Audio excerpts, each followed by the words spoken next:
Hola, mi nombre es Verónica Nahuizaza y el día de hoy les voy a hablar sobre los fundamentos del EEG.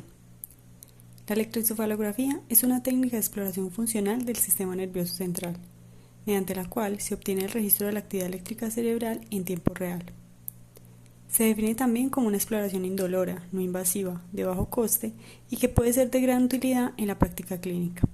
Se realiza colocando electrodos de superficie adheridos al cuero cabelludo por un gel conductor. Hans Berger fue un neurólogo y psiquiatra alemán considerado en la actualidad el padre de la electroencefalografía, por sus estudios pioneros sobre la actividad eléctrica en el cerebro humano. El objetivo principal de sus trabajos iniciales fue la búsqueda de la correlación entre la actividad objetiva del cerebro y los fenómenos psíquicos subjetivos. En 1929, Hans Berger acuñó el término electroencefalograma, en abreviatura EEG, para describir el registro de las fluctuaciones eléctricas en el cerebro captadas por unos electrodos fijados al cuero cabelludo. El origen de la señal eléctrica está en las células piramidales de la corteza cerebral. Cada una de dichas neuronas constituye un diminuto dipolo eléctrico, cuya polaridad depende de que el impulso a la célula sea inhibitorio o excitatorio. Para poder recoger y registrar una señal de la actividad eléctrica en cada región cerebral a través de la superficie craneal, se colocan electrodos que captan la diferencia de la potencia entre ellos. ¿Qué usos tiene la electroencefalografía?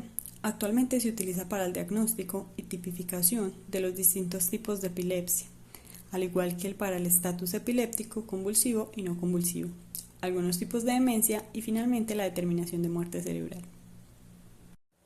La electroencefalografía realiza el estudio y el análisis de los campos eléctricos cerebrales, topografía, polaridad y su variación espacial temporal, mediante la amplificación de la diferencia de potencia entre los electrodos receptores de la señal.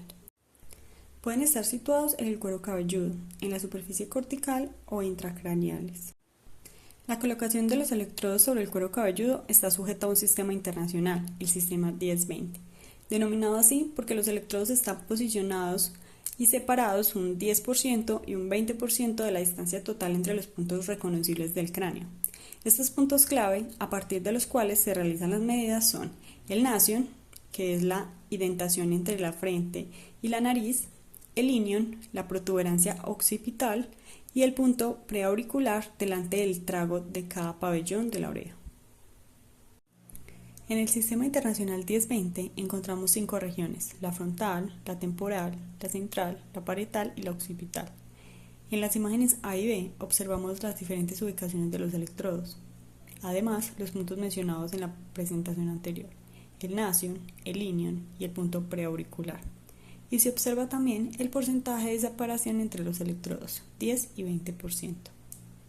Podemos observar en el video una colocación de electrodos y algunos de los pasos necesarios para completar un montaje de 8 electrodos. Igualmente, observamos una tabla donde se presenta el hemisferio izquierdo con números impares, el hemisferio derecho con números pares y una línea media que se representa con la letra Z. Para los tipos de montaje es importante saber diferenciar entre electrodo, derivación y montaje. El electrodo es un elemento situado en el punto de registro y el hilo metálico que lo une al aparato amplificador. La derivación son 2 electrodos que se conectan a cada canal de la amplificación. Y el montaje es el conjunto de derivaciones. Se utilizan 2 tipos de montajes: bipolares y monopolares o de referencia. Montaje bipolar. Para este, en el canal de amplificación se encuentra tanto el electrodo situado en la posición 1 como el situado en la posición 2, y se registra actividad cerebral, y la diferencia entre los 2 puntos es el que se va al amplificador para su registro. Pueden ser de 2 tipos: antero-posteriores, sagitales, o transversos, coronales, como se observa en la figura A y B, también conocido como longitudinal bipolar o transversal bipolar. Otro tipo de montaje es el montaje monopolar, en donde los electrodos exploradores ocupan la posición 1 del amplificador, mientras que la posición 2 está ocupada por un electrodo relativamente inactivo o que sea común para todos los canales. En los tipos de electrodos nos encontramos los electrodos adheridos, que son pequeños discos metálicos de 5 milímetros de diámetro. Se adhieren con pasta conductora y se fijan con un aislante. Aplicados correctamente, dan resistencias de contacto muy bajas, de entre 1 y 4 kiloohmios. También tenemos los electrodos de contacto, que consisten en pequeños tubos de plata roscados a soportes de plástico. En su extremo de contacto se coloca una almohadilla que se humedece con solución conductora. Se sujetan al cráneo con bandas elásticas y se conectan con pinzas. Son de colocación muy fácil, pero incómodos para el paciente. Por esto no permiten registros de larga duración. Finalmente, tenemos el casco de malla. Actualmente se utilizan gorros que llevan incorporados 19 electrodos y se colocan directamente sobre la cabeza del paciente. Mediante una jeringa y una aguja con punta de roma, se introduce en cada uno de los electrodos un gel conductor que facilita la recepción de la señal a través del cuero cabelludo. Los electrodos se unen en un conector y este a su vez conecta en el cabezal del EEG. De aquí se envía la señal al sistema de amplificación del aparato central del EEG para su transcripción. Finalmente hablaremos de la impedancia.